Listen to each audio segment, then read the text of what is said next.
السلام علیکم ورحمۃ اللہ وبرکاتہ۔ اب تمام لوگوں کا میرے یوٹیوب چینل میں استقبال ہے، خیر مقدم ہے۔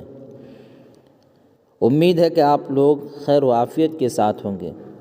ہم سب جانتے ہیں کہ امتحان کا وقت بہت کم ہے اور تیاری زیادہ کرنی ہے، اس لیے کم وقت میں زیادہ تیاری اگر کرنا ہے تو اس کے لیے ماڈل پیپر کا سہارا لینا پڑتا ہے۔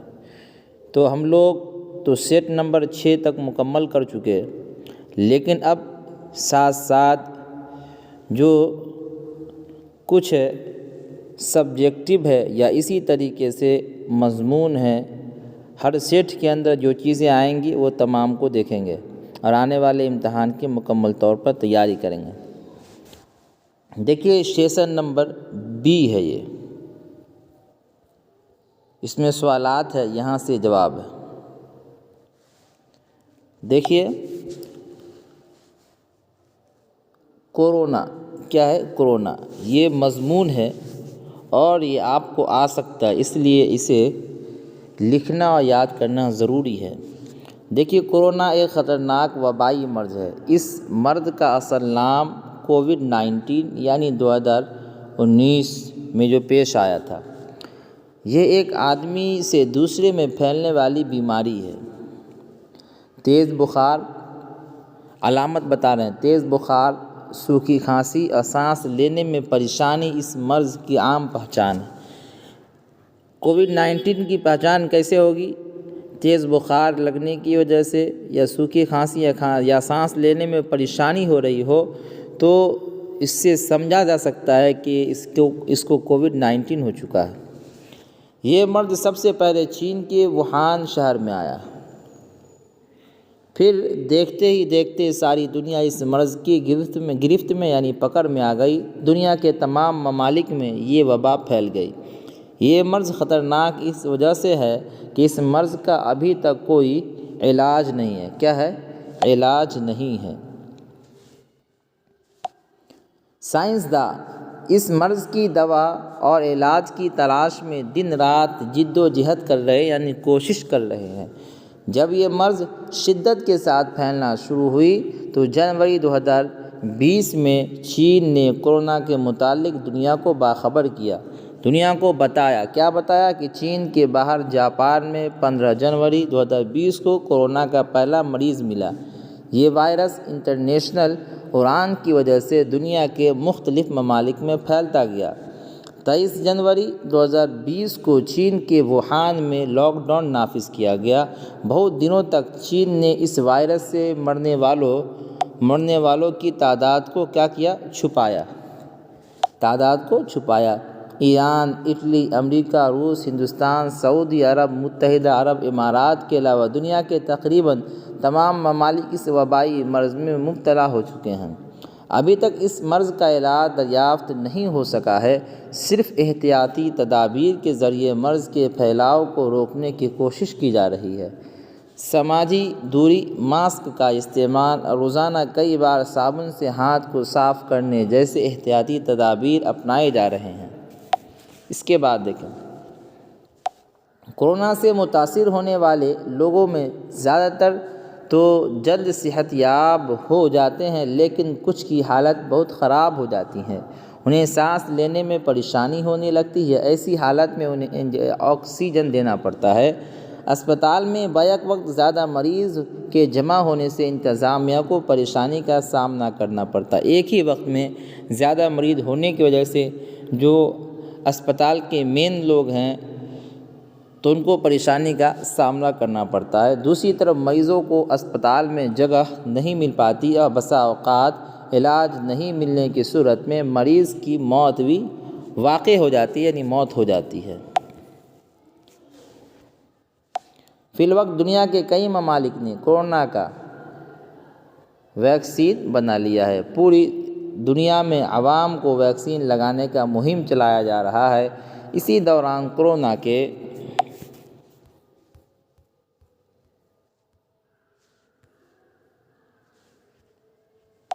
الگ الگ ویکسین رونما ہو رہے یعنی سامنے آ رہے ہیں، اور کورونا کے کئی وبا آ چکے ہیں۔ اس سے لوگ کی مشکلات بڑھ گئے ہیں۔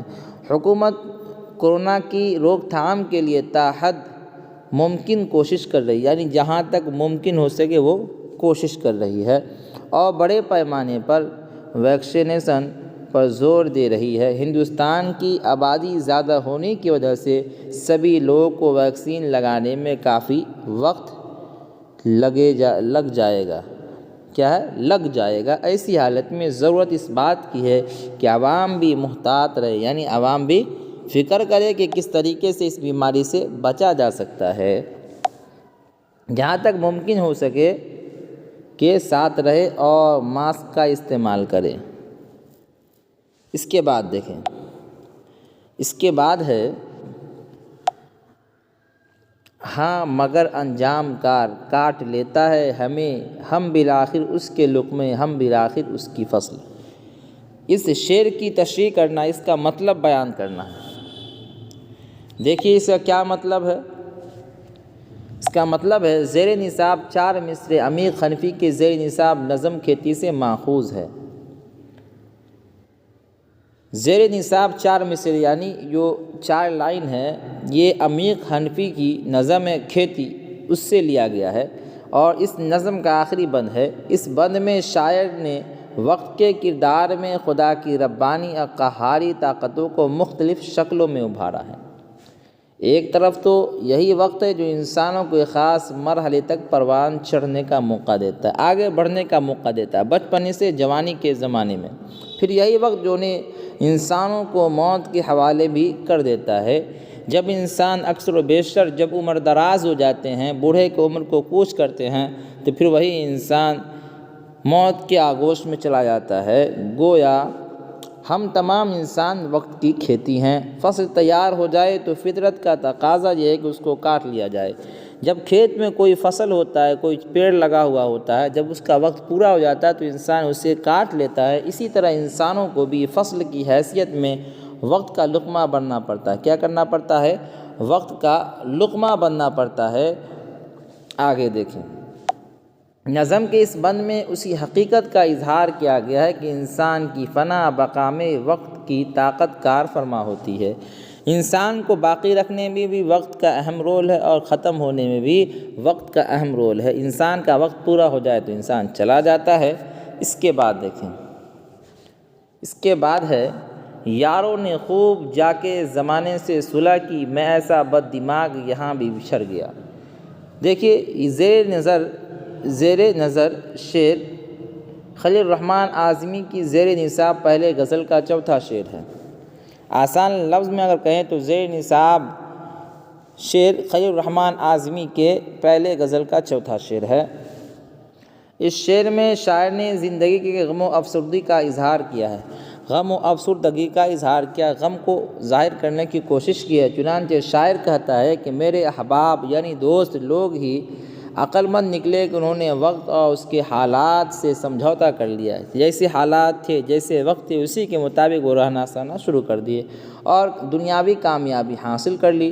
لیکن شاعر اپنے آپ کو بد دماغ کہتے ہوئے یہ ثابت کرنا چاہتے ہیں کہ میں زمانے کے تقاضوں کے ساتھ نہیں چل سکا، زمانے کے تقاضوں کے ساتھ نہیں چل سکا، اس لیے اس معاملے میں بھی میں پچھڑ ہی گیا۔ اعظمی کے یعنی خلیل الرحمن اعظمی کے اس شعر میں گہری مخزونیت چھائی ہوئی ہے۔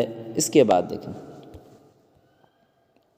اس کے بعد ہے سوال نمبر 3 ہے میرے دکان سخن میں ایک ہی طرح کی جنس نہیں رہتی، لیکن آپ کے لیے کچھ نکالتا ہوں تو احتیاط کی چھلنی میں اچھی طرح چھان لیا کرتا ہوں کہ کسی طرح کی سیاسی ملاوٹ باقی نہ رہے۔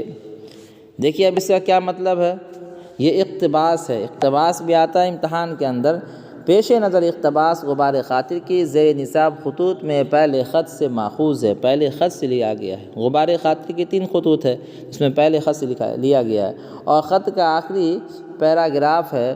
اقتباس کے اس حصہ میں مولانا آزاد نے اپنے مکتوب یعنی جس کی طرف خط بھیجے ہیں صدیق مکرم کو براہ راست مخاطب کر کے کہنا چاہتے ہیں کہ میں آپ کو خطوط میں جو کچھ لکھتا ہوں وہ ایک سیاسی لیڈر کی حیثیت سے نہیں بلکہ ایک مخلص دوست کی حیثیت سے لکھتا ہوں۔ جن کو یہ خط بھیجے ہیں ان کے متعلق ان سے یہ کہہ رہے ہیں کہ میں جو آپ کو خط لکھا ہوں کسی سیاسی لیڈر کی حیثیت سے نہیں بلکہ ایک مخلص دوست، ایک سچا پکا دوست کی حیثیت سے لکھتا ہوں۔ آگے دیکھیے کیا فرماتے ہیں۔ چنانچہ فرماتے ہیں کہ میرے ادبی اور علمی ذخیرہ دل کی دنیا میں ہر قسم کے ذوق کے لوگوں کے لیے سامان تسکین موجود ہیں، لیکن جب میں آپ کو ایک مخلص دوست کی حیثیت سے خط لکھتا ہوں تو بہت سوچ سمجھ کر لکھتا ہوں کہ آپ کے ذوق کے مطابق ہو، آپ کے شوق کے مطابق میرا خط ہو۔ تمام جملوں اور خیالات کو احتیاط کی چھلنی میں چھان کر وہی الفاظ اور جملے استعمال کرتا ہوں جو آپ کے حسب حال ہو، اور یہ بھی خیال اور احتیاط رکھتا ہوں کہ ان جملوں میں سیاسی خیالات کا کوئی آمیزش نہ ہو، یعنی کوئی ملاوٹ نہ ہو۔ اس کے بعد دیکھیں، اس کے بعد ہے یہ ہے درخواست۔ انٹر کے امتحان سے متعلق وضاحت کے سلسلے میں والد کو خط۔ یہ اہم ہے اس وجہ سے کہ یہ آپ کو امتحان میں آتا رہتا ہے، اس لیے اسے غور سے دیکھیں۔ تاریخ ہے 25 جنوری 2024۔ پیدر بزرگوار السلام علیکم۔ اگر آپ پیدر نہیں لکھنا چاہتے تو والد صاحب السلام علیکم ورحمۃ اللہ وبرکاتہ۔ نوازش نامہ موصول ہوا۔ احوال، درد حاجات، احوال مندرجات سے آگاہی ہوئی۔ یہ سب لکھنے کی ضرورت نہیں، آسان لفظ میں لکھیں گے کہ جناب عالی احوال مندرجات سے آگاہی ہوئی کہ یہ جان کر قلبی سکون ہوا کہ آپ اور والدہ صاحبہ دونوں صحت مند ہیں۔ آپ کے خط سے معلوم ہوا کہ آپ نے میرے امتحان کے سلسلے میں فرمایا تشفی کے لیے عرض ہے کہ میرا امتحان 2 دن قبل سے شروع ہو چکا ہے۔ کل 2 نشستوں میں یعنی صبح شام میں انگریزی کے اول 2 پرچوں کے امتحان کے لیے گئے۔ آج کی ایک نشست تھی اور اردو ہندی کا امتحان تھا۔ میں نے ان پرچوں کے لیے اچھی تیاری کی تھی۔ انگریزی پرچوں کا جواب میں نے بہت عمدہ لکھا ہے۔ امید ہے کہ آپ کی دعائیں شامل حال رہے تو 70 یا 80 نمبر سے کم نہ آئیں گے، یعنی کم سے کم، زیادہ سے زیادہ 90 95۔ میں نے انگریزی کی تمام کتابیں آپ کی ہدایت اور اپنے مشفق استاد کی ہدایت کے مطابق اچھی طرح پڑھ لیا تھا، لہذا اس کے سوالات کے جوابات لکھنے میں کوئی دشواری نہیں ہوئی۔ اور آج کس کا پرچہ ہے؟ اور آج اردو ہندی کا پرچہ بھی اچھا گیا۔ ہمارا امتحان روزانہ 11:30 بجے سے شروع ہوتا ہے اور 5 بجے تک چلتا ہے۔ درمیان میں 1 گھنٹہ وقفہ رہتا ہے۔ امید ہے کہ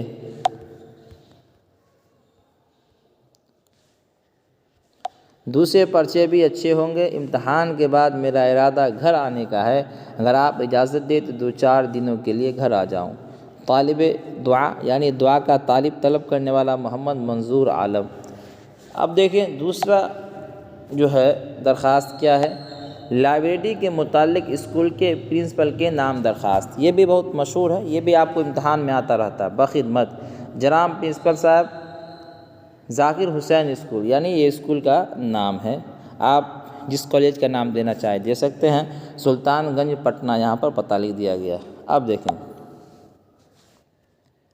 یہ جناب عالی گزارش خدمت یہ ہے کہ ہم طلبہ درسی کتاب کے علاوہ، ہم پڑھنے والے طلبہ درسی کتاب کے علاوہ دوسری معاون کتابیں اپنی تعلیمی ضروریات کی تکمیل کے لیے بے حد مفید سمجھتے ہوئے کالج لائبریری کی طرف رجوع کرنے پر مجبور ہیں۔ نہایت گرانی کے دور میں بمشکل ایک سیٹ ضروری کتابیں بازار سے خریدنا ممکن ہوتا ہے۔ اس لحاظ سے اسکول کی لائبریری میں اگر مطلوبہ مفید کتابوں کی کئی جلدیں مہیا کرا دی جائے تو انشاءاللہ ہماری دشواریاں دور ہو جائیں گی۔ اس کے بعد ہے فی الحال ہم طلبہ آپ کی توجہ اس جانب مبذول کرانے کی ہمت کر رہے ہیں، یعنی اس طرف آپ کے ذہن کو لانے کی کوشش کر رہے ہیں۔ اللہ تعالیٰ کی ذات سے پوری امید ہے کہ آپ ہماری درخواست پر ضرور توجہ فرمائیں گے۔ آپ کی مہربانی یا مشفقانہ نظر و کرم کے لیے ہم لوگ آپ کے نہایت شکر گزار ہوں گے۔ آپ کا فرما بردار طالب علم افروز۔ آپ جس جماعت میں ہیں، اگر انٹر میں تو انٹر کا لکھ دیں، میٹرک میں ہے تو میٹرک کا لکھ دیں گے۔ اس کے بعد دیکھیے جواب نمبر 5، مولانا آزاد کی 3 کتابوں کے نام درج ذیل ہے۔ کیا کیا ہے؟ غبار خاطر، انڈیا ونس فریڈم، ترجمان القرآن۔ بعض پرانے لفظوں کی نئی تحقیق عنوان سے سید سلیمان ندوی کی مشہور کتاب نقوش سلیمانی سے ماخوذ ہے۔ بعض پرانے لفظوں کی نئی تحقیق کے عنوان سے سید سلیمان ندوی کی مشہور کتاب، یعنی کس کتاب سے لیا گیا؟ نقوش سلیمانی سے لیا گیا ہے۔ اس کے بعد دیکھیں مولانا آزاد کی 3 اخباروں کے نام کیا ہیں وہ بتا رہے ہیں یہاں پہ، لسان الصدق، البلاغ اور الہلال۔ اس کے بعد دیکھیں سید سلیمان ندوی کے استاد گرامی کا نام کیا تھا؟ محمد شبلی نعمانی۔ قلی کھولنا کے معنی کسی کے عیب کو ظاہر کرنا ہے، اور قلی پھیرنا کے معنی کسی کے عیب کو چھپانا ہے۔ اس کے بعد دیکھیں، اس کے بعد ہے میر انیس کے ایک ہم عصر کا نام کیا تھا؟ مرزا سلامت علی دبیر۔ کیا نام تھا؟ مرزا سلامت علی دبیر۔ اب دیکھیں علی سردار جعفری کی 4 نظموں کے نام کیا ہیں وہ یہاں پر لکھا گیا، میرا سفر، گفتگو، ایشیا جاگ اٹھا، نئی دنیا کو سلام۔ اس کے بعد ہے مرثیہ لفظ رسا سے مشتق۔ کس سے مشتق ہے مرثیہ؟ لفظ رسا سے، اور لفظ رسا کا معنی رونا یا آہو زاری کرنا ہوتا ہے۔ اس کے بعد دیکھیں ولی کی شاعری کی پہلی خوبی یہ ہے کہ ان کی شاعری میں نادر تشبیہات اور استعارات کا بہترین استعمال ہوا ہے۔ زبان کی سطح پر ولی کے یہاں حیرت انگیز سادگی اور صفائی دیکھی جاتی ہے۔ ولی کے بعض اشعار بالکل موجودہ زمانے کے معلوم ہوتے ہیں۔ ولی کی شاعری کی دوسری خوبی یہ ہے کہ ان میں ہندوستانیت کا بہت زیادہ اثر ہے۔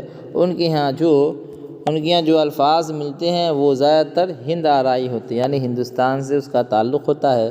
اب اس کے بعد دیکھیں سوال آپ کے پہلے چیپٹر میں، یعنی پہلے PDF کے پہلے صفحہ میں ہے، اور یہاں سے اب جواب سب ہے، یعنی اس کے پہلے صفحہ کے بعد جتنے صفحہ ہیں نا سب میں جوابات لکھے گئے ہیں۔ کوارنٹین کسی شے کا نام نہیں تھا، اور نہ ہی کوارنٹین کسی بیماری کا نام تھا، بلکہ کوارنٹین اس وسیع زمینی رقبے کا نام تھا جس میں متعدد بیماریوں کے زمانے میں بیمار لوگوں کو تندرست لوگوں سے، افسانوں سے، انسانوں سے تندرست، افسانہ لکھا ہوا یہاں پر انسانوں ہوگا، کیا ہوگا؟ انسانوں سے قانونی اعتبار سے الگ کر کے لا ڈالتے ہیں تاکہ بیماری بڑھنے نہ پائے۔ اگرچہ کوارنٹین میں ڈاکٹروں اور نرسوں کا کافی انتظام تھا، پھر بھی مریضوں کی کثرت سے وہاں آ جانے پر ان کی طرف فرداً توجہ نہیں کی جا سکتی تھی۔ اس لیے کہ تعداد بیماری کے زمانے میں بڑھ جاتی ہے، اتنے ڈاکٹر نہیں ہوتے، جس کی وجہ سے کمی بیشی تو کرنی ہی پڑتی ہے۔ اس کے بعد دیکھیں، اس کے بعد ہے ہجرت استحکام کی علامت اس طرح کہ ہجرت کرنے سے آدمی طرح طرح کے مشاہدے اور تجربات سے دوچار ہوتا ہے، یعنی جانتا ہے۔ اس طرح مہاجر کی فکر میں، یعنی ہجرت کرنے والے کی فکر میں استحکام پیدا ہوتا ہے، مضبوطی پیدا ہوتا ہے۔ ہجرت ایک ایسا فرض ہے جسے آج نہیں تو کل سب کو ادا کرنا ہے۔ جو لوگ اگر دنیا میں ہجرت کے فرائض کی ادائیگی سے کسی طرح چوک جاتے ہیں، یعنی بچ جاتے ہیں، پھر بھی وہ آخری ہجرت یعنی موت سے بچ نہیں سکتے۔ موت والی ہجرت تو کرنی ہی کرنی ہے، سب کو کرنی ہے۔ وہ موت جسے محمود غزنوی جیسے بادشاہ کو بھی نہیں چھوڑا اور ایاز جیسے غلام کو بھی نہیں چھوڑا۔ اچھے حالات اور اچھے مستقبل کی تعمیر کے لیے ہجرت کرنے والے اسی لیے پہاڑوں کی چٹانوں میں بسیرا کر لیتے ہیں کہ وہاں انہیں فکری استحکام کا احساس ہوتا ہے۔ اس کے بعد دیکھیں زیر نصاب نظم میرا سفر میں شاعر علی سردار جعفری نے استعاراتی زبان استعمال کیا، چنانچہ زبان کے پتے سے نطق و صدا، زبان کے پتے سے مراد کیا ہے؟ نطق و صدا کی تتلی۔ نطق کے معنی آتے ہیں بولی، صدا کا معنی آواز، زبان کے پتے سے مراد کیا ہے؟ نطق و صدا کی تتلی ہے۔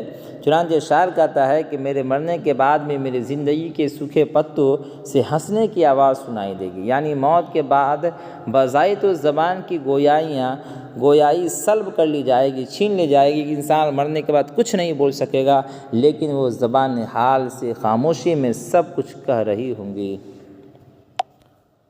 اس کے بعد دیکھیں، اس کے بعد ہے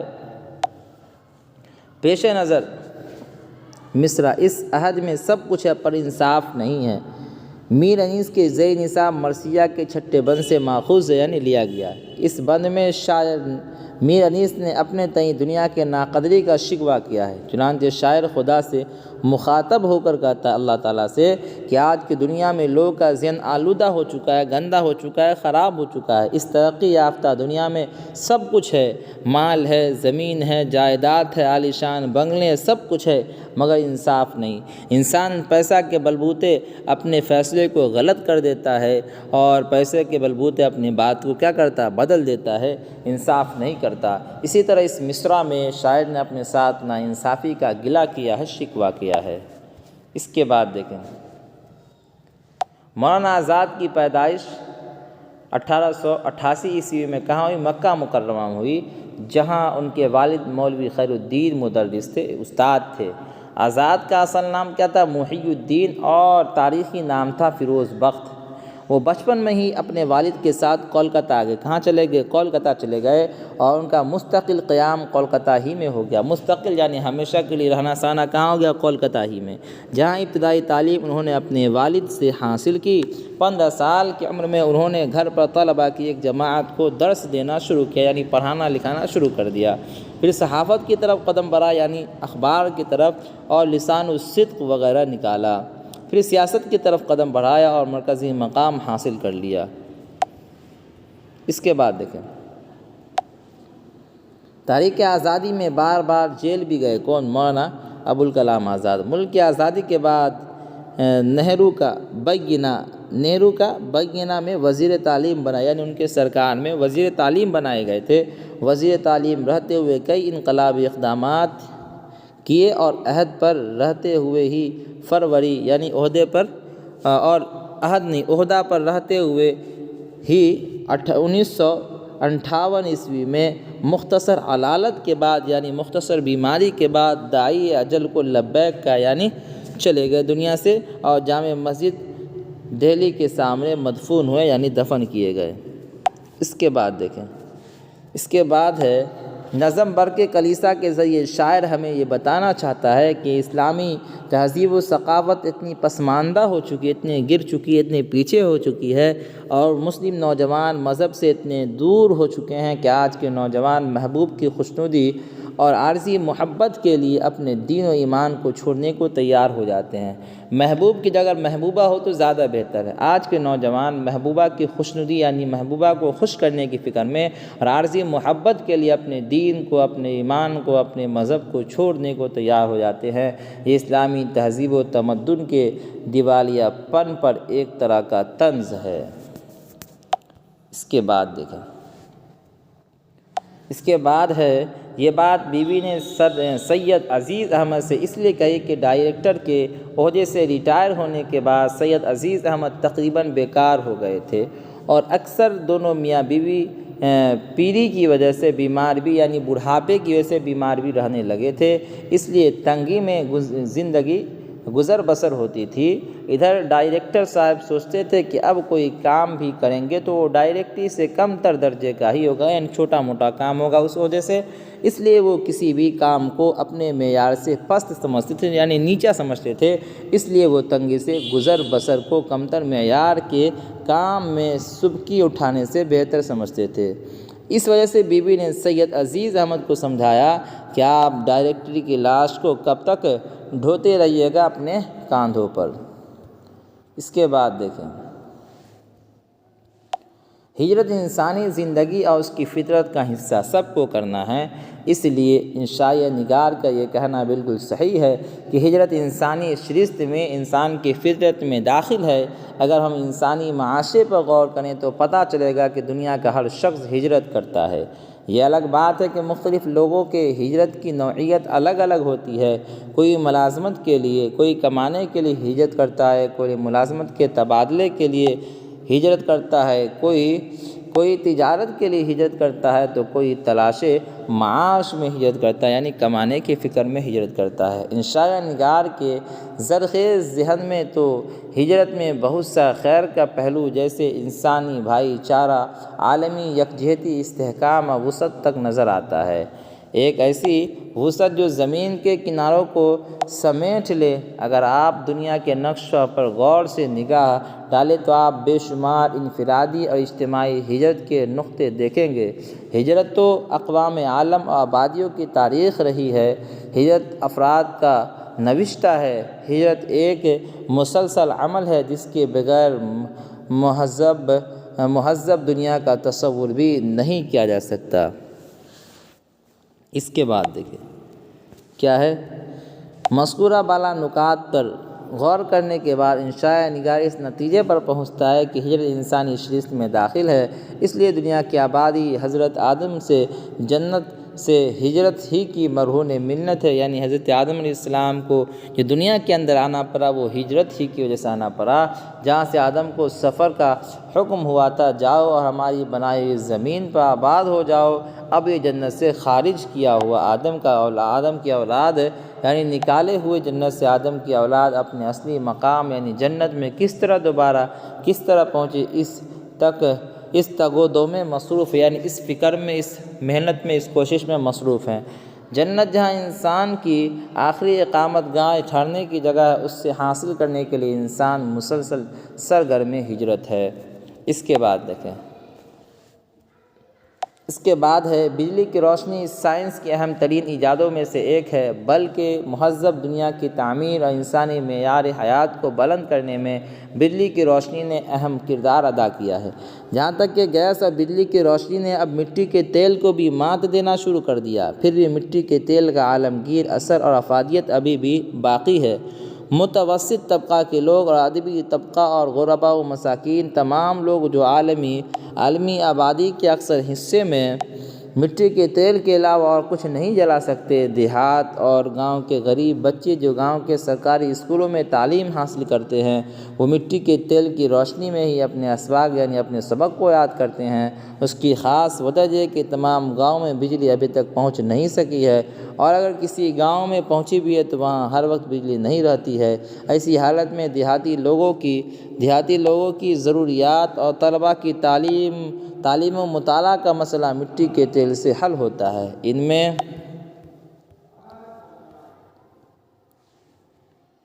میں جو لوگ دولت مند ہیں وہ گیس جلا کر اپنی ضروریات پوری کر لیتے ہیں، یعنی جو پیسے والے ہیں وہ گیس جلا کر اپنی ضروریات پوری کر لیتے ہیں۔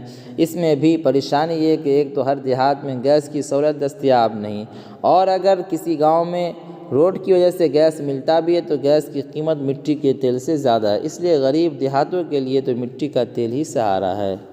ایسی صورتحال میں بجلی کی روشنی آنے کے بعد بھی مٹی کے تیل کی اہمیت ابھی باقی ہے، خصوصاً ہندوستان جیسے ملک میں جہاں ملک کے 60% آبادی گاؤں میں رہتی ہے، غریب بھی ہے، تو ایسے غربا 21ویں صدی میں بھی مٹی کے تیل کے سہارے ہی جیتے ہیں۔ اس کے بعد دیکھیں